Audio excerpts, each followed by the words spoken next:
உலக அரசியலில் பெரும் கவனத்தை ஈர்த்திருக்கும் ஒரு சந்திப்பு அமெரிக்க ஜனாதிபதி டொனால்ட் ட்ரம்ப் மற்றும் ஜப்பானின் புதிய பிரதமர் சனே தகைசி இடையே டோக்கியோவில் நடந்தது.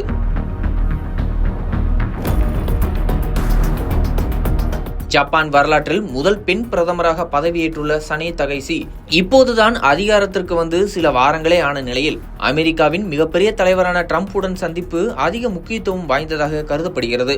இந்த சந்திப்பில் இரு தலைவர்களும் வர்த்தகம், பாதுகாப்பு ஒத்துழைப்பு மற்றும் மிக அரிய கனிமங்களான ரேர் எர்த் மினரல்ஸ் பற்றிய ஒப்பந்தங்களை ஆழமாக பேசியுள்ளனர். அமெரிக்கா சீனாவை எதிர்கொள்வதற்காக அதன் முக்கிய கூட்டாளியான ஜப்பானுடன் உறவை மேலும் வலுப்படுத்த முயற்சிக்கிறது. அந்த முயற்சியின் முதல் படியாகவே இந்த சந்திப்பு பார்க்கப்படுகிறது. ஜப்பானின் பிரதமர் தகைசி அமெரிக்கா மற்றும் ஜப்பான் உலக பாதுகாப்பிற்காக இணைந்து செயல்படுவது அவசியம் என்று வலியுறுத்தினார். அதற்கு பதிலளிக்கும் வகையில் ட்ரம்ப், நீங்கள் ஒரு சிறந்த தலைவி, ஜப்பானை வலிமையாக வழிநடத்துவீர்கள் என பாராட்டினார். அதே நேரத்தில் இரு நாடுகளும் இணைந்து மிக அரிய கனிமங்கள் குறித்து புதிய ஒப்பந்தத்தில் கையெழுத்திட தயாராகியுள்ளன.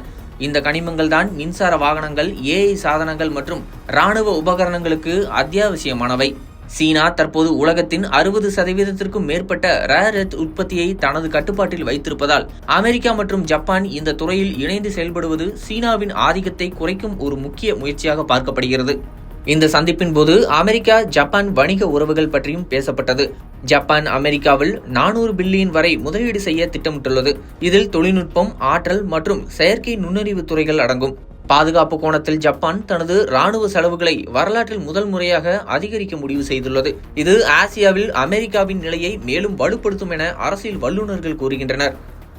சீனாவுடன் ஏற்பட்டு வரும் நிலையான பதட்டங்களையும் வடகொரியாவின் ஏவுகணை சோதனைகளையும் கருத்தில் கொண்டு ஜப்பான் அமெரிக்கா கூட்டணி ஆசிய பசிபிக் பிராந்தியத்தில் ஒரு புதிய சக்தி மையமாக உருவாகும் வாய்ப்புள்ளது.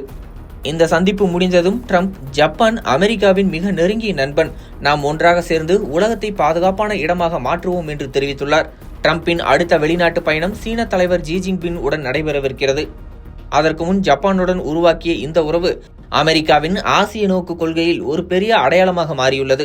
இந்த சந்திப்பு ஒரு சாதாரண அரசியல் நிகழ்வல்ல, உலக சக்தி சமநிலையில் மாற்றத்தை ஏற்படுத்தக்கூடிய புதிய அத்தியாயத்தின் தொடக்கம் என்று கூறலாம்.